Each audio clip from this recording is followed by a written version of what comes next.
Okay, Wally, whenever you're ready. Good morning, Gedeir.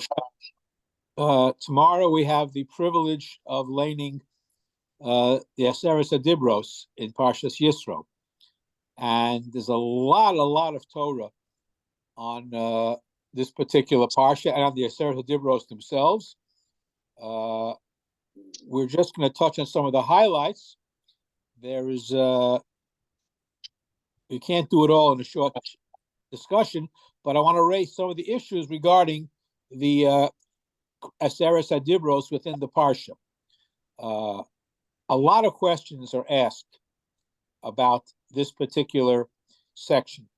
Why were these particular mitzvos, the 10 commandments, given at Har Sinai? Are they fundamental to all the other mitzvos? Are they more important? Do we have to observe them more than other mitzvos? Why were certain mitzvos given directly from God? Why were all the other mitzvos given through Moshe? Why were only certain mitzvos written on the luchos? And by the way, there was a separate discussion. I was thinking of giving a shiur on that separately as to what did the luchos actually look like? Were they rounded on top or were they square? That's a whole other discussion, but not for now.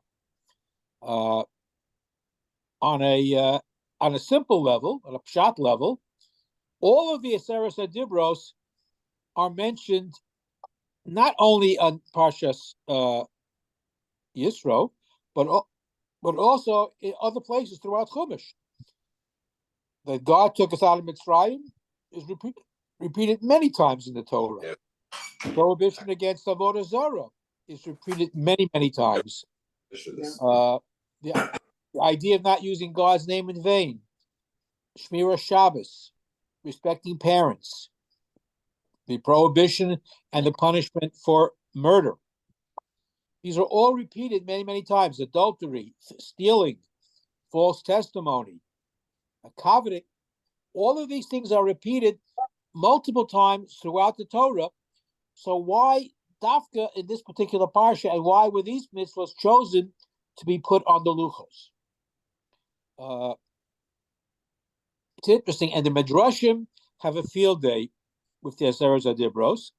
The Talmud Yerushalmi, for example, quotes an opinion that in between every dibur, each of the commandments, the details of the entire Torah were all written down or committed or communicated somehow. And by the way, whenever it talks about Vayomer Chumash, just as a side eye, Vayomer doesn't mean that God spoke the way people speak.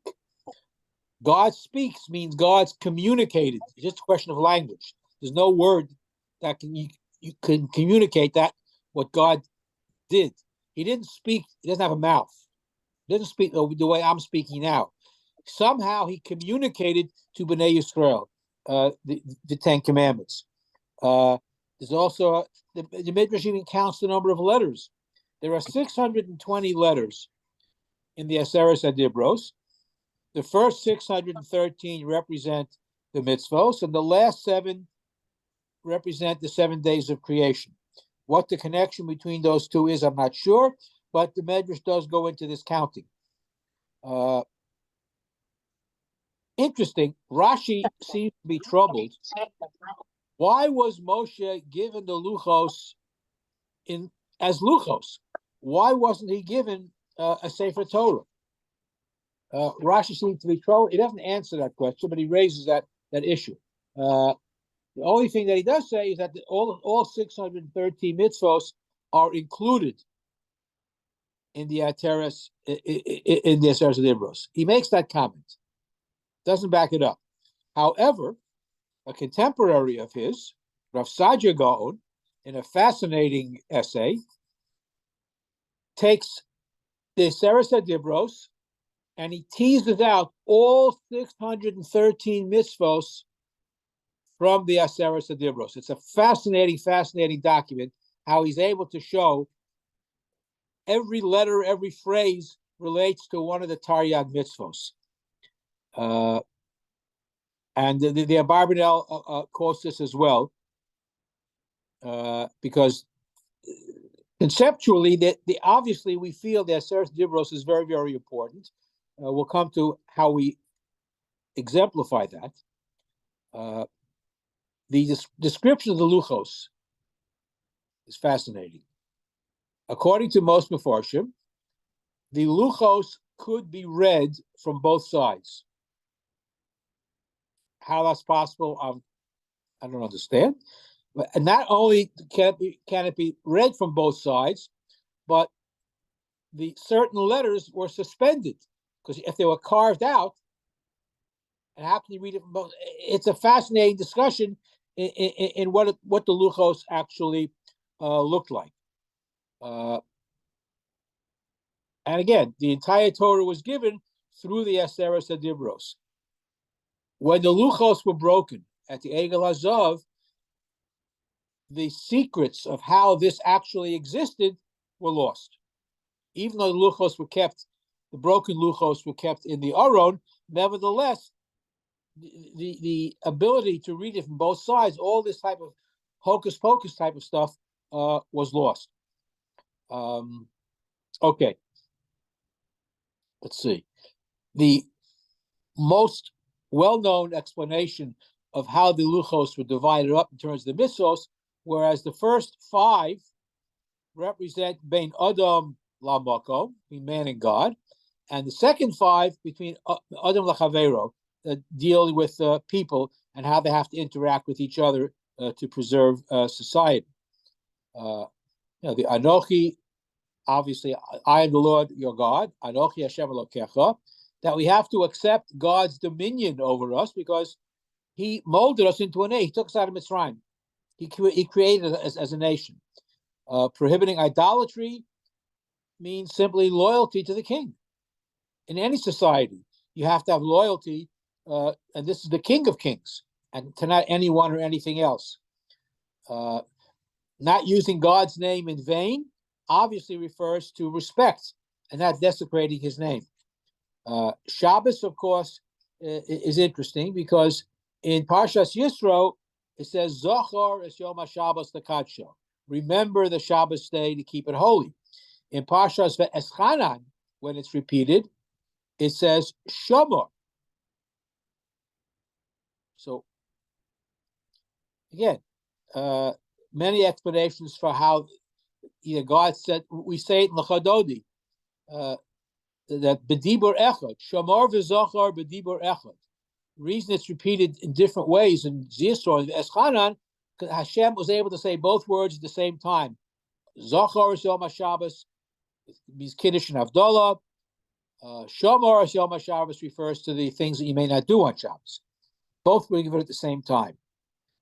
Kibbud Av V'Eim relates to our connection to the Masorah, the previous generations, and that we connect to the message of God. There's a fascinating, probably apocryphal story of Rav Yaakov Kamenetsky when he was flying on an airplane with his grandson, I think it was. And the grandson was very solicitous about his care, getting him a pillow, getting him a cup of coffee, and a non-Jewish gentleman sitting across the aisle commented that, wow, this is quite something of how the younger generation really respects and takes care of the older generation. And supposedly, Rabbi Yaakov quipped that, well, in our tradition, the older you are, the closer you are to Har Sinai, to Mount Sinai. And therefore, it requires more respect and honor. And in secular society, the further back you go, the closer to the apes you are in terms of Darwinian revolution. Anyhow, apocryphal story. But the point is, a lot of things happened at Har Sinai. All the neshamos of Bnei Yisrael were there at the same time. We were, as a matter of fact, one of the singles dating sites is called I Saw You at Sinai. And as we were all there in one way or another, spiritually and so forth. Anyway, getting back. Kibbud Av V'Eim, again, our connection to the Masorah. Murdering is our obligation to be concerned about other people's welfare. Stealing property, etc. And adultery in terms of also in terms of respect for individuals and their rights, testifying falsely in terms of our speech, and coveting in terms through our thoughts. Interesting that we are regulated not only in our actions but also how we should think. The two parshios, Eschanan and Yisro, both contain the Aseret Dibros, but there are a number of different meanings. Eight Shav, eight Sheker, false witnesses, and how do you difference between eight Sheker and eight Shav, Eshes Reyecha or Beis Reyecha, all of these things that the Chazal go into great details. Lo Sachmod, Lo Sisave, each parsha is the same thing, but in different words. Okay. A lot of differences. Again, we'd be here all morning if we went into all the Mefarshim. The Ramban says the differences are not that important. The main difference is Zohar and Shamar. It changes the mitzvah from a positive commandment to a negative commandment. Whereas Zohar is Yom HaShabbos is a positive commandment. Shamar, things you can't do, is negative. That's the major. The other things are says very, very minor. And all the other Mefarshim talk about it. According to the Maharal, in the first 4 books of the Chumash, it focuses on how God gave the Torah, whether it was at Morah, whether it was at Har Sinai.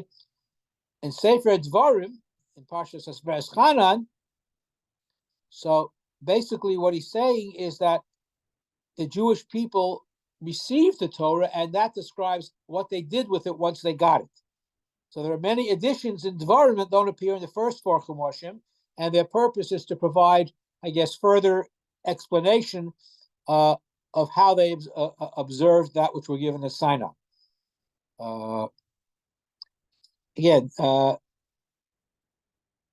Aseret HaDibros require an introduction, and if you have a Chumash Mefarshim, I suggest that you look at it very, very carefully. The differences of words. There are also differences in Kri and Iksiv. Rav Yaakov Kamenetsky, we mentioned before, mentions that Shamar basically is what we recite on Shabbos. We make Kiddush. Chasu behem shmira Shabbos, and Daven we also say that. But we also quote 2 paragraphs when we say Kiddush, the Minhag. Shamru v'nei Yisrael Shabbos, and then Zochar is Yom HaShabbos. We say them both in our Kiddush. The halachic issues that are related to our recitation of the Aseret Dibros are very, very important, because these are things that everybody understands.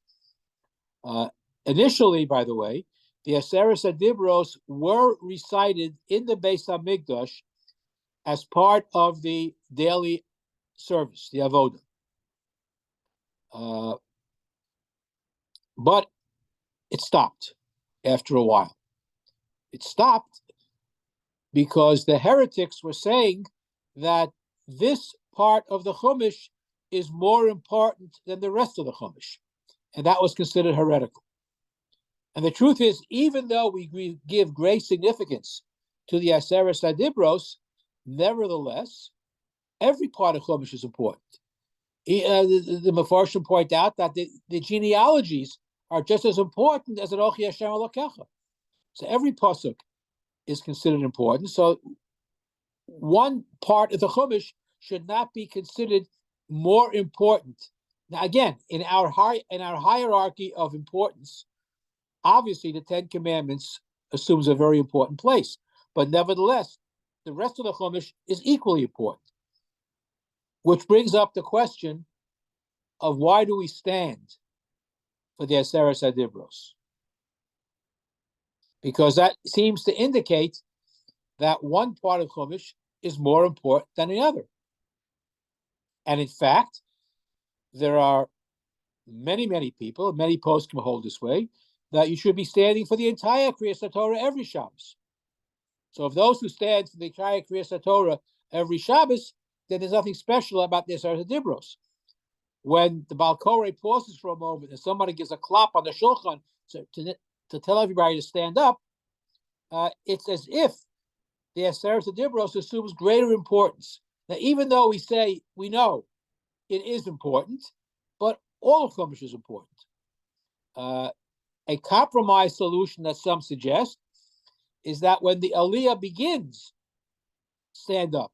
Don't wait for the Aseret Dibros. So you're not showing that part of Chumash is more important than any other part of Chumash. Rav Moshe Feinstein says that this is a Minhag Yisrael, and it's related only to this particular thing, and we shouldn't extend it to other parshas, although we do it for the Shiur as well. So here we have the confluence of Minhag and Halacha, or Hashkafa, I would say, in terms of what we do and why it's important. Another way that we indicate the significance of the Aseret HaDibros is the way it's laid. The Torah has a certain musical note. It's called the trup. And the trup that we lay on a regular Shabbos is called the Tam HaElyon. These are notes that go below the letters in the Chumash. But there's something called Tam HaElyon, not Tachton, Elyon. And the way it's read is very, very different than the rest of the Kriyas HaTorah. And we adopt that only for the Aseret HaDibros. Probably because of the way it's read, in that the psukim are all connected, or in the regular kriya, they're separated. So here it's read as one continuum. Again, it's another way of giving chashivos, but it's a wonderful philosophical discussion. On the one hand, we say all of Torah is equally important. On the other hand, we give certain sections of the Torah more significance, more chashivos, by standing up and by reading it differently. So again, this is the confluence of minhag and hashkafa, if you will, that is widespread throughout. I have never been in a shul where they didn't stand for the Aseret HaDibros. Rabbi? On the other hand, I've been in many shuls where everybody stands for the entire kriya. Yes. I've heard in the past that one of the reasons for standing is also like, the Yam Suf is because Bnei Israel were standing when they. They stood at the foot of the mountain. Right. Correct. Yeah. I mean, there are many ways to justify it. You're right. They stood, and therefore we should stand. Al pi halacha, you probably should stand for the entire Kriyas HaTorah. And again, if the entire Torah was given, then we should. That's all. It's important to stand for the entire Kriya. Again, there are many different minhagim. Again, in more yeshivish circles, people stand for the entire Kriya all year long, and they just sit down in between the aliyahs. So therefore, they're not giving extra chashiv. On the other hand, even those places where everybody stands, the Aseret Dibros is read in the Tam HaElyon. So it's another way of showing it that even though the entire Torah is important, the Aseret Dibros, we understand intuitively, has more significance, and it's the basis. And I said, if you have a chance to Google Rav Saadia Gaon, how he teases out all 613 mitzvos from the Aseret Dibros. It's quite a job, and he pulls it off. There are other Mefarshim that do that as well. But the fact that it's repeated again, there are significant differences between Parshas Va'eschanan, when Moshe tells you about the Ten Commandments that were given back when, but the words are different. There are variations in the text between Parshas Yisro and Parshas Va'eschanan, and these are important variations. Isn't one of the reasons for the two versions is that the second version is they're going in. It's a new generation. It's a new people. the old generation died in the desert, and now they're Yeah, going in. Now they need absolutely. to You're have a 100% set correct. to You rule are them. 100% correct, but that doesn't explain why words were changed. To suit different generations. Why do The Torah is for all generations. but the reason for the Shabbos is different in version one than from version two. You know, and you're supposed to remember. I think in one you remember Zeichel Yetziat Mitzrayim, the other you remember Bereshit. Well, no, Why? no. Zachar Zachar means Zachreu al Hayayim. Zachar is Yom HaShabbos refers to Kiddush and Havdalah. That's what it refers to. Remember it with words. Recitation of Kiddush at the beginning. There's also two bookends, Kiddush and Havdalah. Shamar refers to all the mitzvos lo saseh, the Avos Malachos, things you can't do on Shabbos. Totally different perspective. Now again, the Gemara explains this by saying that he said Zachar and Shamar at the same time. How do you do that? Which is the classic question. You say it How do every you do Friday that? night in L'chadodi. Shamar v'Zachar b'dibur echad. But you said it in two. We say But it every Friday night. you just said it in two words, not in one. Not in one breath. In the same way that God could say Zachar and Shamar at the same time, it's in the same parameter of being able to look at the luchos from both sides and see it. And obviously the luchos were made out of stone, but they were not too heavy that Moshe couldn't carry. They were quite heavy, but they weren't all that large. Maybe they carried him. Well, that could also be true. But there's a lot of every aspect of the giving of the Torah, that parsha, you can spend days on. The whole conception, the fact that God spoke the first two commandments himself. I am the Lord your God. Anochi Hashem Elokecha. Don't worship any other gods. Again, we don't understand what it means God spoke. God communicated to Bnei Israel. Everybody. Judaism is unique in that regard. In almost every other religion, somebody comes down from a mountaintop or somebody comes down with a revelation that he then shares with the people. Unlike Judaism, where the entire Jewish nation was present when God spoke to them or God communicated to them. And what happened was that the awesome nature of God's speech, of God's communicating, the people couldn't handle it. The Medrash says they died from the shock. They were all brought back to life again, and they begged Moshe, please, you finish giving the other 8. We can't handle it. I mean, it's an amazing, the analysis of people being exposed to the divine. Throughout history, only a few people. Moshe was the only Navi that spoke face to face with God. The only one. Everyone else got their nevuah in a dream. He was the only one that came in direct contact with God. It's an awesome experience. And the fact is that the entire Jewish nation couldn't handle it. And Moshe gave the remaining, he communicated the remaining 8 commandments. The whole notion of the entire nation experiencing the divine is one of the unique characteristics of Judaism. The entire nation was there.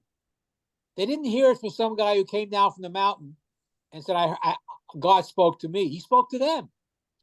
He spoke to them.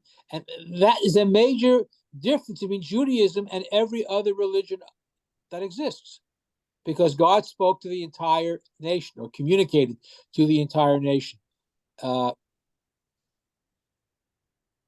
Parents told their children about this experience. And we relive that experience every night on Shavuos. They told their children, who told their, and this speaks to the truth of Judaism. And unless we believe that parents and grandparents and great-grandparents, everybody lied to the next generation, Maimed Har Sinai still goes on today.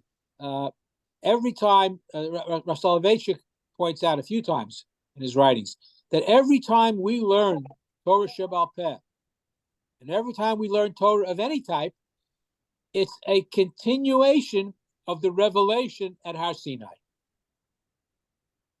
It is an ongoing process.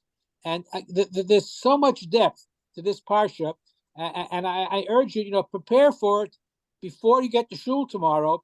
Go over it in a chumash with commentaries, just that particular parsha, and all the different things that emerged from it. Because this is even though we say all of Torah is important, this is where our essence comes from. These 10 commandments, which the world, by the way, accepts as well.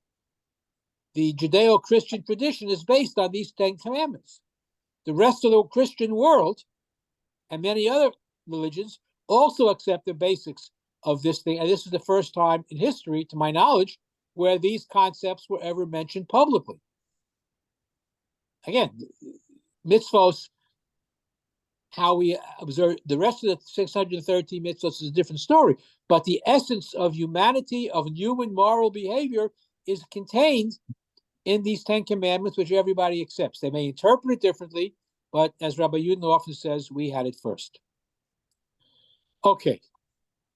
Any questions or comments? It's a fascinating parsha. We just barely scratched the surface. Wally? Yes. Wally, you had mentioned that it should always be Tam Ha'elyon. No.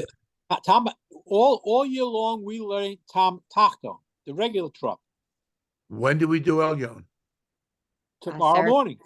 No, for Saras Hadibros. Yes. But why have I seen in the Saras Hadibros, in the Chumash, that they show both trumps? There's a separate box for a Tachton and one for Elyon. Right. Yeah. That's a good question. Why do... I mean, my bar mitzvah parsha was Veschanan. I learned in Elyon. It bothers me that I've heard it in shul in Tachton. No, you never heard it. I heard it on Shavuos. Yeah, on Shavuos. People learned it with Tachton. On Shavuos, yes, perhaps on Shavuos, but not on in Pashas Eschanan or Pashas Israel. On Shavuos, yes. Yeah. Because that's not part of the Seder HaParshios. That's the special Kriya for Yantif. But again, people raise this issue, as I said earlier, as to why this particular section, should be made more important than everything else. And the question, but the Tam HaTachton and Tam HaElyon is reserved for special occasions, and Jewish tradition has regarded the reading of the 10 Commandments as a special occasion, and that's why Tam HaElyon is there. But only for Aseres Hadibros do we say use it for anything else? We do Aseres Hadibros and the Shira, Oz Yashir. Those are the only two things. Those are the only two things that we do in Tam HaElyon. Again, halakhically, you can make a good case for not doing it. And you always have this juncture of strict halakhic understanding and minhag Yisrael. And certain minhagim developed over a long period of time, sanctified by time, and it's very difficult to change certain minhagim. We understand conceptually why the 10 Commandments are more important than perhaps other parts of the Torah. We can understand that. However, at the same time, there's a notion that the entire Torah is important. But there are certain minhagim that we're not going to change, even though there might be halachic precedent. I'll give you one example, and I don't want to get into a whole discussion about it. And I mentioned it, I think, before. On Shabbos, you are not allowed to ask for personal requests on Shabbos. You're not allowed. Shabbos is a day where you don't ask personal requests. And therefore, for example, if you see an Ovel, a person doing Shiva, so you would say to him, V'Shabbos hi mil hisnachem. Ordinarily, I'd be Menachem Ovel, but I can't. It's Shabbos. So I'll say V'Shabbos hi mil hisnachem. The Gemara says that you can't be Menachem Ovel on Shabbos, but you can say, were it not for Shabbos, I would be. That's where you got this whole unfortunate expression, Nishtaf Shabbos correct. No, that's not. I can't talk because Shabbos. I can't speak about it. Now, if I can't be Menachem Ovel on Shabbos, I certainly can't make a Misha Beirach for a Chola on Shabbos. But we do. But we do. Try stopping it. But it's contrary to the halacha. And we shouldn't say Kel Mole for Mincha time. The Mole of Mincha time is a different situation. The Neshamas go back. Whole Shabbos. It's whatever. But again, both of these things show the strength of Mincha. Try getting rid of Misha Ber for Cholim and Shul on Shabbos. You'd have a riot on your hands. But it's against. How do you justify these two things? The same thing with Tama Elyon. Minhag Yisrael has established this that for the Seres Adibros and for the Shira you read Tama Elyon. Is it appropriate? On one hand, it is, but on the other hand, no part of Chumash is more important than any other part of Chumash. So how do we deal with it? And we deal with it the way we've always been dealing with it. Now we do what our minhag is. And the minhag is we stand, but again, there it's clearer. You shouldn't stand just for that. You should at least stand for the entire aliyah or stand for the entire kriya. But standing just for that is a very blatant statement that it's more important than every other part of Chumash. On one hand, we know it is. But on the other hand, it's hard to say that. Because once you start saying one part of Chumash is more important than the other, it becomes, picking and choosing. And that can be very, very dangerous. So there's a lot to talk about. There's a lot to learn. I encourage you in the strongest terms, don't wait until tomorrow morning, but it's a long Shabbos night for tonight. Take a Chumash Mefarshim, go over the Aseres Adibros, compare it to the Eschanan, look at the Mefarshim. It's a very, very rich parsha in terms of the Mefarshim on it and the commentaries and the Midrashim. So have a good time tonight preparing for the Aseres Adibros. Thank you. Good job. Have a great Shabbos. Great job. Shabbos. Good job. Thank you.